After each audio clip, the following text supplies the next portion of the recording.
ఈ ఇష్యూ ఏదైతే ఉందో ప్రాబ్లం కనిపెట్టిన తర్వాత మీరు ఫాలో అయిన స్టెప్స్ ఏందండి? అంటే దీన్ని రీకాల్ చేయించడానికి మీరు వెళ్ళిన first social media awareness create చేస్తారా? అదంతా మేము చూసాం.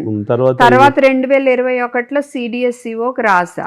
ఓకే, వాళ్ళు ప్రూఫ్స్ పంపమంటే టెట్రా ప్యాక్స్ పంపా. వాళ్ళు ఏమన్నారు, మేము పర్మిషన్ ఇవ్వలేదు, మా పర్వ్యూ కిందకి రాదు, మీరు FSSAI ఇచ్చిన పర్మిషన్ వాళ్ళని అడగండి అంటారు. ఓకే, రెండు వచ్చేది మళ్ళీ హెల్త్ మినిస్ట్రీ కిందే. మినిస్ట్రీకి సరే FSSAIకి రాశాను. అవును. ఒక 2-3 సార్లు టు అండ్ ఫ్రో కమ్యూనికేషన్, ప్రూఫ్లు ఇవి జరిగినాయి. పనావల సెంట్రల్ హెల్త్ మినిస్టర్ గారికి రాసా. ఓకే, అక్కడి నుంచి FSSAIకి ఆర్డర్ వచ్చింది, నా దగ్గర ఆ కాపీ కూడా ఉంది, okay, look in to this matter అని. అప్పుడు 8 ఏప్రిల్ 2022 ఆర్డర్ వచ్చింది. ఏది మొన్న 14th 15th అక్టోబర్ వచ్చిన ఆర్డర్ లాంటిదే. అట్లాంటిది ఆ రోజు వచ్చింది. అంటే FSSAI పర్మిషన్ ఇచ్చిన ఈ డ్రింక్స్కి, ఫుడ్కి మీరు ORS అని పెట్టకూడదు, ఎందుకంటే ఆయన నిజమైన ORS కాదు, ప్రజలు కన్ఫ్యూజ్ అవుతారు అని.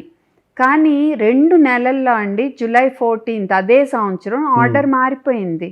మీరు పెట్టుకోండి, కాకపోతే కింద ఇది ORS కాదని రాయండి అని వచ్చింది. అది ఎంత అన్యాయం అండి. చాలా అన్యాయం అండి. అది ఎవరు చూస్తారు? అది కొంటారు, ORS అని చూసి కొంటారు, కానీ కింద ఇప్పుడు సిగరెట్ ప్యాకెట్ల మీద కూడా ఇది హెల్త్ హానికరం అని చెప్పినాక కూడా కొంటున్నారు కదా.